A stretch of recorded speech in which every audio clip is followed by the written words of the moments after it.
Baik, Assalamualaikum warahmatullahi wabarakatuh. Kembali di pertemuan ke-6 tentang mata kuliah Teknik Riset Operasional, yang kali ini kita akan membahas tentang metode aproksimasi Vogel atau biasa yang disebut dengan metode FAM. Nah, pada kesempatan yang kemarin kita sudah membahas serta menggunakan metode Northwest Corner dan juga Least Cost Corner untuk mencari solusi optimal dalam penyelesaian masalah transportasi. Kali ini kita akan mencoba mengaplikasikan metode FAM ini ke masalah transportasi. Nah, di sini dijelaskan bahwa metode FAM merupakan pengembangan dari metode-metode sebelumnya, yaitu stepping stone dan MODI.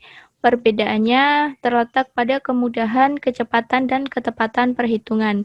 Jadi, bisa dibilang metode FAM ini adalah perkembangan dari SS dan MODI yang diklaim itu lebih mudah, lebih cepat, dan juga lebih tepat untuk perhitungan. Metode ini memberikan pemecahan awal yang lebih baik daripada metode sudut barat laut atau Northwest Corner dan juga metode biaya terkecil atau Least Cost Corner karena hasilnya mendekati optimum.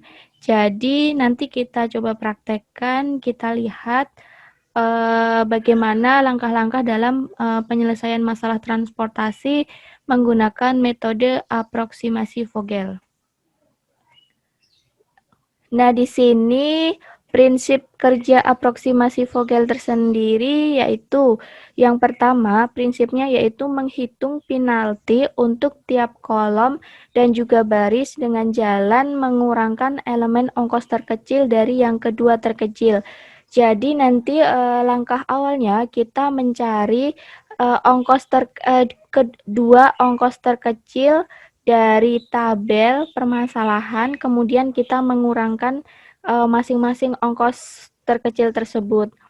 Prinsip yang kedua yaitu selidiki kolom atau baris dengan penalti terbesar. Alokasikan sebanyak mungkin pada peubah dengan ongkos terkecil. Selanjutnya, kita menyesuaikan permintaan dengan penawaran. Tandai kolom baris yang sudah dipenuhi. Kalau ada dua kolom atau baris yang terpenuhi secara bersamaan, pilih salah satu untuk ditandai sehingga permintaan penawaran pada baris atau kolom yang tidak terpilih adalah 0. Tidak akan terbawa lagi dalam perhitungan penalti berikutnya. Jadi setelah kita mencari mana kedua ongkos terkecil, kemudian kita mengurangkan, kita melihat perbedaan atau selisih dari ongkos terkecil tersebut mana selisih yang paling besar. Kemudian ketika ongkos selisih yang paling besar tersebut kita coba proses, kemudian memprosesnya dengan melihat atau menyesuaikan dengan si permintaan dan juga si penawaran. Kemudian nanti kita isikan pada kotakan yang memiliki ongkos terkecil pada selisih yang terbesar tadi dengan nilai yang sudah disesuaikan dengan permintaan dan juga penawaran tadi. Di sini saya kasih contoh pada sebuah perusahaan XZZ yang berkantor pusat di Jakarta memiliki 3 buah pabrik yang terletak di Makassar, kemudian Balikpapan, dan Belawan dengan kapasitas produksi masing-masing sebesar 70 ton, kemudian 55 ton, dan 75 ton per bulan. Di samping itu, perusahaan tersebut memiliki agen di 5 kota yakni di Jakarta. Di Jakarta dia memiliki permintaan sebanyak 30, kemudian Bandung sebanyak 20, Semarang sebanyak 35, Yogyakarta sebanyak 75, dan juga Surabaya dengan sebanyak 40. Nah, dari studi kasus di atas, kita masukkan terlebih dahulu biaya transportasi masing-masing dari pabrik asal ke kota tujuan yang masing-masing adalah sebagai berikut. Jadi di sini terdapat Kota Makassar mengirimkan barang ke Jakarta, dia membutuhkan biaya sebesar 25. Kemudian Makassar ke Bandung sebesar 20. Kemudian Belawan ke Jakarta memiliki biaya 40 dan seterusnya. Ini masing-masing sudah kita isikan sesuai dengan permasalahan di atas. Selanjutnya, setelah kita mengetahui biaya, kita bentuk formulasi masalah seperti berikut. Di sini sudah terisi juga biaya transportasi dari masing-masing kota ke kota tujuan. Di sini Makassar ke Jakarta sebesar 25. Di sini biaya kita taruh pada pojok kanan atas. Masing-masing sudah berada pada tempat pojok kanan atas yang nanti kita akan mencari nilai X di sini X11, sini X12, 13 dan seterusnya hingga X335. Yang masing-masing nanti kita akan mencari nilainya sebesar apa dengan tetap memperhatikan jumlah permintaan dan juga jumlah kapasitasnya. Di sini langkah penyelesaian masalahnya, yang pertama kita kembali ke prinsip awal yaitu kita mencari selisih dua biaya pengiriman terkecil dari setiap baris atau kolom. Kemudian kita pilih baris atau kolom dengan selisih biaya terbesar. Jika ada dua, selisih yang terbesar kita pilih sembarang. Jadi setelah kita mencari ongkos biaya terkecilnya 2, kemudian kita kurangkan. Setelah kita kurangkan, kita lihat selisih mana yang paling besar, itulah yang kita pilih. Dan jika ada dua selisih terbesar yang sama, kita pilih salah satu saja dengan pilihan yang sembarang. Tidak harus ke kolom ataupun ke baris. Kemudian yang ketiga, kita mencari titik tolak alokasi dengan cara melihat pada baris atau kolom yang terpilih. Kemudian kita nanti di situ mengisikan biaya pengiriman terkecil dengan isi yang sebesar-besarnya. Langkah yang selanjutnya yaitu kita ulangi langkah 1 sampai persediaan habis dan kebutuhan terpenuhi. Jadi kita lihat nanti langkah 1, 2, 3 akan terus berproses, akan terus kita gunakan sampai si persediaan habis kemudian kebutuhan terpenuhi. Seperti apa? Langsung saja kita ke contohnya. Di sini tadi kan kita sudah memiliki biaya dari masing-masing kota asal ke masing-masing kota tujuan. Nah, dari situ kita tambahkan lagi. Nah, di sini kan ada permintaan dan juga kapasitas sudah tersedia sesuai soal cerita. Di sini kita tambahkan satu baris dan juga satu kolom. Satu baris di sini isinya selisih biaya. Jadi nanti selisih biaya per kolom dan juga di sini selisih biaya per satu baris ini. Langsung kita coret-coret. Nah, langkah pertamanya gimana? Kita mencari dua biaya terkecil, kemudian kita kurangkan. Pertama, di sini kan ada 25, 20, 45, 35, dan juga 10. Nah, dua biaya terkecil yaitu 10 dan juga 20. 20 dikurangi 10 berarti selisih pertama yaitu 10. Kita tuliskan di sini. Nah, kemudian kita lanjut ke baris kedua yaitu di sini terdapat biaya 15, 45, 20, 30, 30. Kita lihat dua biaya terkecil ada di 15 dan juga 20. Berarti di sini 20 dikurangi 15, kita masukkan ke sini. Yang pertama 5. Kemudian kita masuk ke baris ketiga. Kita lihat dua biaya terkecil ada pada 15 dan juga 20. Berarti kita kurangkan lagi. Di sini 20 dikurang 15 berarti nilainya adalah 5.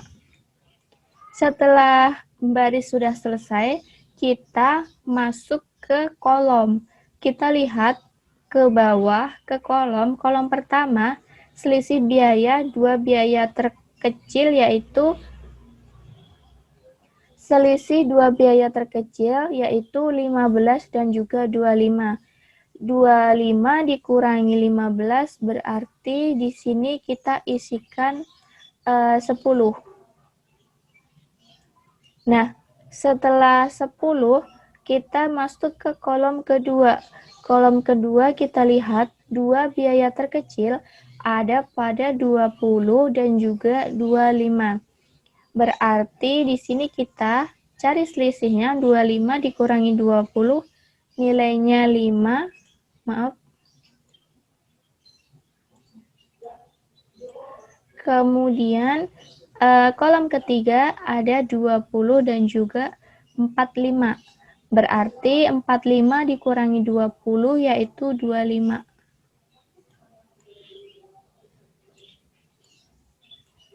Nah, di kolom keempat kita melihat dua biaya terkecil ada pada 15 dan juga 30. Berarti 30 dikurangi 15, hasilnya 15 selisihnya. Kemudian di kolom keempat, kita lihat biaya terkecil ada pada nilai 10 dan juga 20. Berarti di sini selisih biayanya ada 10 di kolom keempat. Nah, setelah ini masih masuk ke proses yang pertama, kita masuk ke proses kedua setelah kita mendapatkan selisih biaya dari masing-masing kolom dan juga baris. Di sini kita lihat bahwa ada selisih biaya sebesar 10, 5, 5, 10, 5, 25, 15, 10. Kita langkah kedua mencari selisih mana yang paling besar. Kita lihat selisihnya ada di angka 25. Berarti kita pengerjaannya dimulai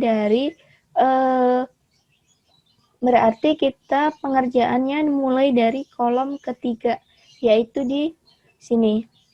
Berarti setelah kita mendapatkan selisih biaya terbesar, langkah selanjutnya kita lihat dari kolom ini biaya mana yang paling terkecil.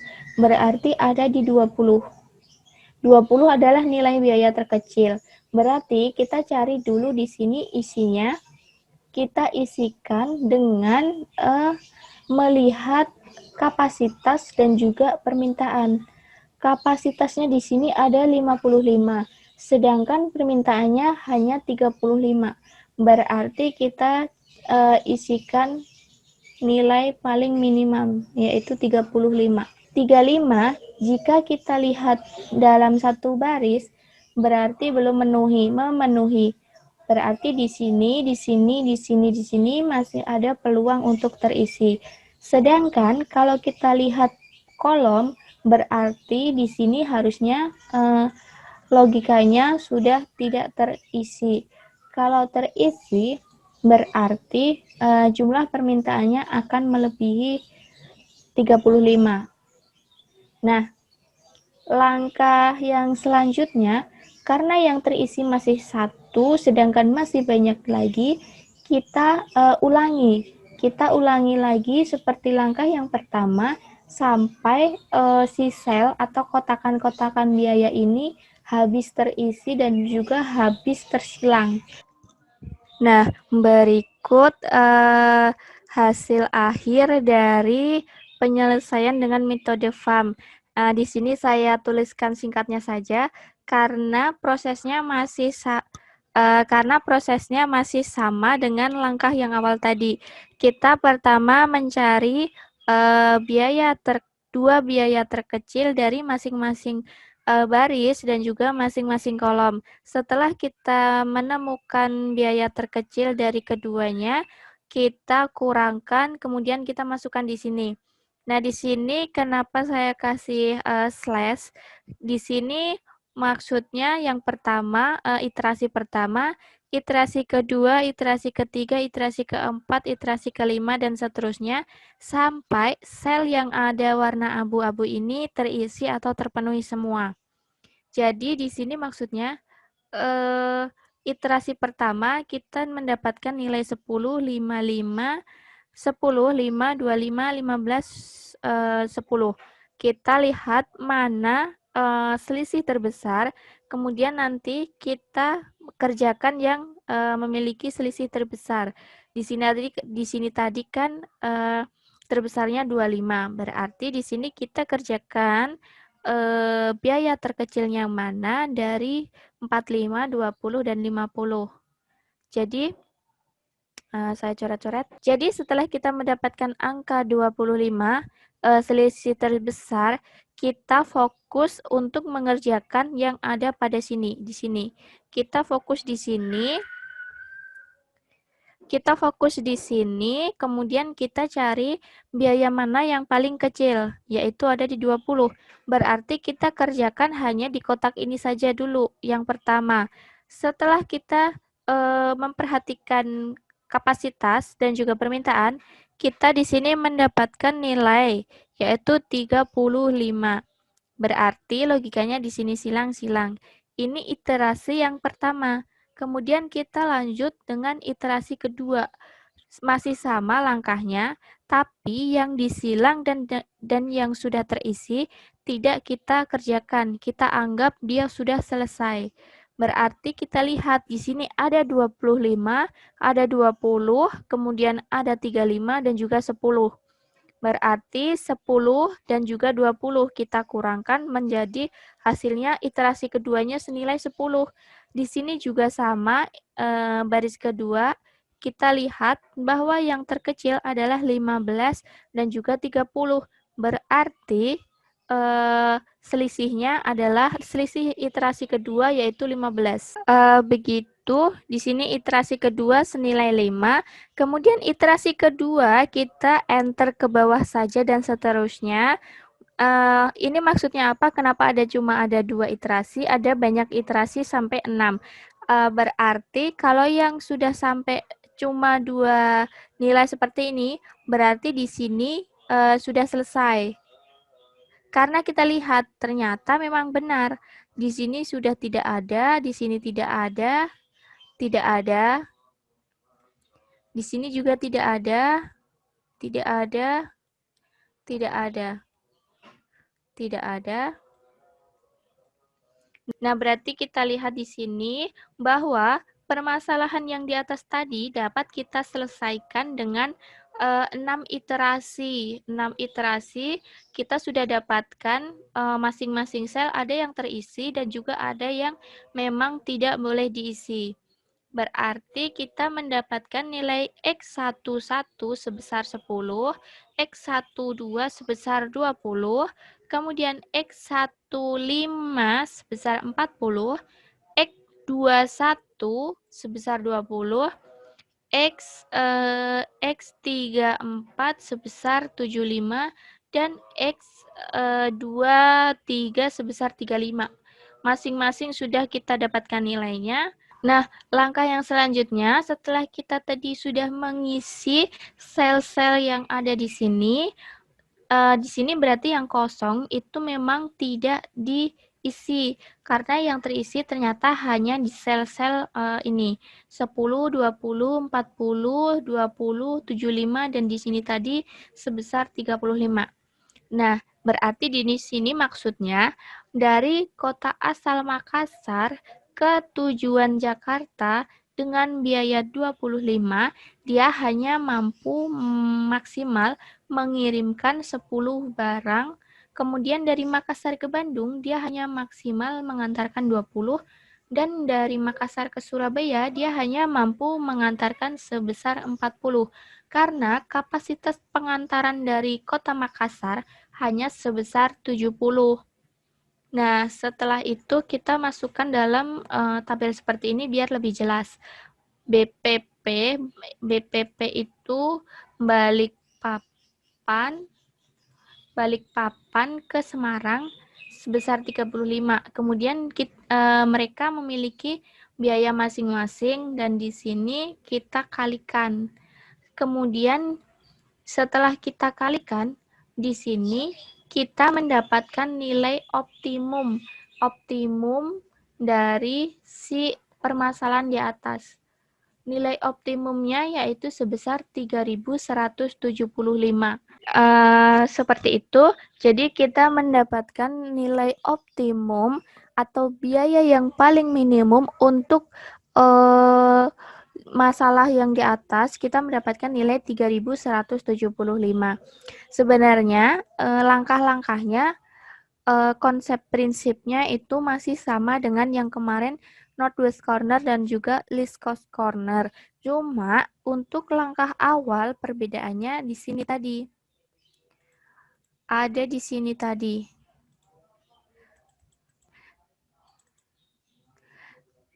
Prinsip pertama, kita mencari dua biaya pengiriman terkecil dari setiap baris. Jadi kita mencari dulu dua biaya terkecil, kemudian kita cari selisihnya. Setelah kita mendapatkan nilai selisihnya, kita lihat selisih mana yang paling besar, dialah yang akan dikerjakan terlebih dahulu. Seperti itu sampai iterasi, sampai selnya terpenuhi semua. Seperti itu mungkin dari contoh penerapan metode FAM untuk menyelesaikan masalah transportasi. Cukup sekian dari saya. Wassalamualaikum warahmatullahi wabarakatuh.